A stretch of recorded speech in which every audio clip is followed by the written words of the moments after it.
Subscribe करें forever take YouTube channel को latest video updates हासिल करने के लिए।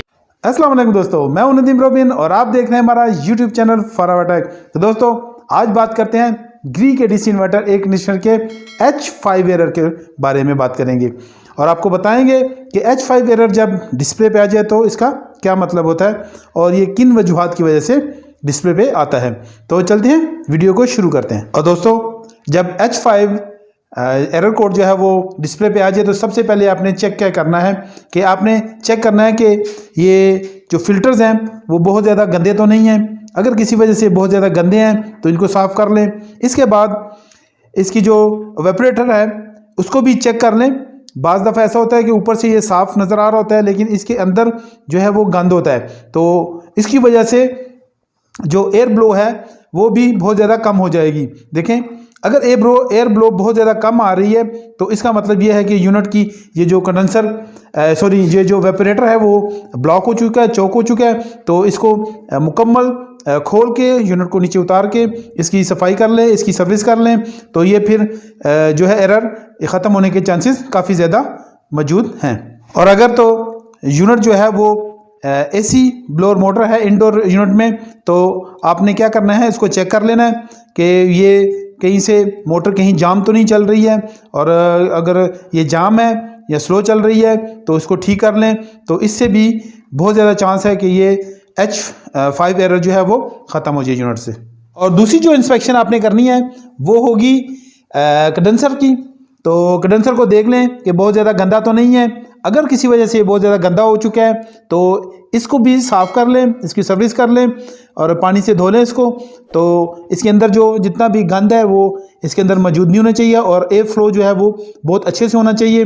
तो ये आपका यूनिट ठीक होने के चांसेस बिल्कुल मौजूद हैं। इसके अलावा आपने जो चेकिंग करनी है वो आपने आउटडोर यूनिट के जो ब्लोअर मोटर फैन मोटर है इसको चेक करना है कि ये कहीं जाम तो नहीं है या स्लो तो नहीं चल रहा। अगर तो ये डीसी मोटर है तो फिर तो कुछ ना कुछ फॉल्ट या एरर जो है वो यूनिट दे सकता है, यानी कि जो डिस्प्ले पे आ सकता है कि ये आपके यूनिट की ब्लोअर मोटर भी स्लो चल रही है या सही काम नहीं कर रही है। लेकिन अगर एसी मोटर है तो उसका कोई फॉल्ट नहीं आएगा, तो इसके लिए आपको खुद चेक करना होगा कि ये इसमें क्या मसला है, उसको चेक कर लें। अगर किसी वजह से वो स्लो है तो उसको ठीक कर लें, कैपेसिटर चेंज कर लें, तो इससे भी चांस है कि यूनिट से ये H5 जो एरर है वो ख़त्म हो जाए। इसके अलावा आउटडोर यूनिट में देखें, ये जो कंप्रेसर है इसके टर्मिनल्स पे जो कनेक्शन होते हैं वो बिल्कुल करेक्ट होने चाहिए। अगर सर्विस के लिए खोला गया था तो उसको गलती से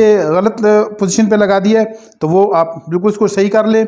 और जो UVW होता है उसको बिल्कुल करेक्ट पोजीशन होनी चाहिए।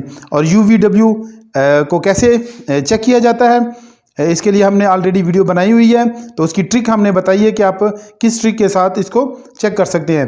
तो इसी तरह जो ये देखें, ये वायर्स हैं, इनमें से अगर कनेक्टर में कोई मसला आ गया है, कोई लूज़ कनेक्शन है, तो फिर भी ये एरर आ सकता है। तो इसलिए जो कनेक्टर है उसके साथ जो कनेक्शंस हैं वो बिल्कुल परफेक्ट होने चाहिए, टाइट होने चाहिए, ताकि किसी किस्म का कोई मसला ना आए। इसके अलावा अगर रिएक्टर है तो रिएक्टर के साथ वायर्स लगी हुई हैं, तो इनके साथ भी कोई किसी किस्म का लूज़ कनेक्शन नहीं होना चाहिए।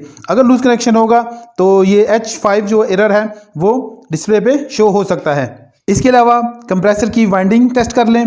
तो कंप्रेसर को कैसे टेस्ट किया जाता है इस पे ऑलरेडी हमने वीडियो बनाई हुई है, वो वीडियो देख लें तो आप अच्छे से इसको टेस्ट करना आ जाएगा। तो अगर तो ये बिल्कुल ठीक है, इसकी एक जैसी रेजिस्टेंस है, तो ये बिल्कुल सही है। इसके अलावा इसका बॉडी टेस्ट कर लें ताकि जो इसकी बॉडी टेस्ट है उसमें लीकेज नहीं होनी चाहिए, और लीकेज जो है वो 500 मेगा ओम से ज़्यादा होनी चाहिए। अगर उससे कम है तो आपका जो कंप्रेसर है वो फॉल्टी हो चुका है, उसको चेंज करने की ज़रूरत है। तो वो ये ज़रूर करें, क्योंकि अगर कंप्रेसर खुद फॉल्टी होगा तो फिर भी ये एरर आ सकता है। और दोस्तों ये सब चेक करने के बाद यूनिट फिर भी ठीक नहीं हो रहा है तो आपने क्या करना है कि आपने गैस प्रेशर को चेक कर लेना है, क्योंकि गैस प्रेशर अगर बहुत ज़्यादा होगा तो यूनिट ये फॉल्ट दे सकता है। और इसके अलावा अगर कम होगा, बहुत ज़्यादा कम होगा, तो फिर भी ये फॉल्ट आ सकता है, क्योंकि उससे कंप्रेसर बहुत ज़्यादा गर्म होगा और ख़ाली चलने की वजह से वो आपको ये एरर दे सकता है।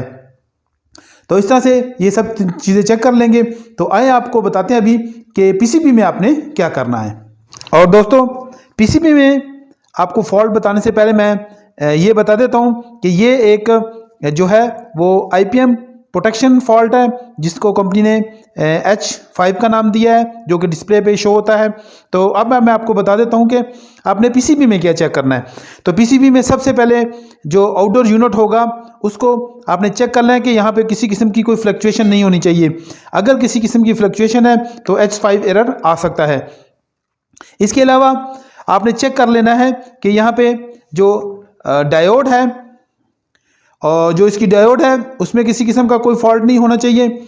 और अगर बाज़ दफ़ा ऐसा हो जाता है कि ये बिल्कुल ठीक नज़र आ रहा होता है लेकिन इसको चेंज कर देने से ये फॉल्ट ख़त्म हो जाता है। इसके अलावा IGBT इसको बिल्कुल ठीक होना चाहिए, तो इसकी वजह से भी आईपीएम गर्म हो सकता है। और इसके अलावा ये हो सकता है कि आईपीएम को टेस्ट कर लें, और आईपीएम को कैसे टेस्ट करते हैं इसके लिए ऑलरेडी हमारी वीडियोस मौजूद हैं, वो आप चेक कर लें तो आपको समझ आ जाएगी कि इसमें क्या फ़ॉल्ट हो सकता है। अगर तो आईपीएम खुद ही फॉल्टी है, और जो हमने आईपीएम की वीडियोस बनाई है उसमें जो लास्ट सेगमेंट है उसमें हमने ख़ास तौर पे दिखाया है कि जब आईपीएम बिल्कुल ठीक नज़र आ रहा हो, यानी कि विदाउट इलेक्ट्रिक बिल्कुल ठीक नज़र आ रहा है, लेकिन इलेक्ट्रिक देने के बाद उसमें फॉल्ट आ रहा है, तो फिर भी इस सिचुएशन में भी आपको पता नहीं चलेगा कि ये ख़राब है, लेकिन इलेक्ट्रिक देने के बाद आपको पता चलेगा कि ये मसला कर रहा है। तो उस सिचुएशन में भी जो है वो आपने इस आईपीएम को चेंज कर देना है, तो उससे भी ये फॉल्ट जो है वो दूर हो जाएगा। इसके अलावा दोस्तों मैंने कुछ ऐसे भी केसेस ठीक किए हैं कि जिनमें ये देखें, ये जो सोल्डरिंग हुई है, ये देखें, ये सोल्डरिंग बाज़ दफ़ा जो है वो कमज़ोर हो जाती है और इनके दरमियान क्रैक्स आ जाते हैं। तो अगर यहाँ पे क्रैक्स आ गए हैं तो ये आपस में सही तरह से काम नहीं करते, तो इसकी वजह से भी जो है वो कंप्रेसर जो है वो गर्म होना शुरू हो जाता है, और कंप्रेसर भी गर्म होता है और ये आईपीएम भी गर्म होता है, क्योंकि आईपीएम के अंदर एक सेंसर लगा होता है जो कि इसकी हीट को जो है कंट्रोल करता है। और अगर वो हीट जो है वो 90 डिग्री से ज़्यादा बढ़ जाए तो फिर भी ये मसला कर सकता है। इसके लिए फिर जो इसकी हीट सिंक है वो मैं आपको दिखाता हूँ। ये देखें जी, ये हीट सिंक है, तो ये इसके ऊपर लगी होती है कुछ इस तरह से।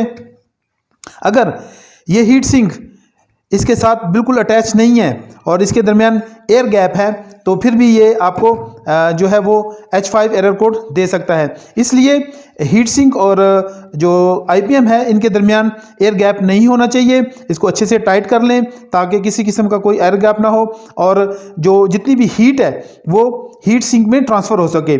और अगर ये 90 डिग्री तक आईपीएम की हीट रहती है तो ये काम करता रहेगा, लेकिन 90 डिग्री से जो ही अबव होगा तो ये काम करना छोड़ देगा और आपको H5 एरर देगा। और दोस्तों उम्मीद करता हूँ कि आज की ये वीडियो भी आपको बहुत अच्छी लगी होगी और आपके बहुत ज़्यादा काम आएगी, और जितनी भी इन्फॉर्मेशन हमने दी है वो आपके यूनिट को ठीक करने में मददगार साबित होगी।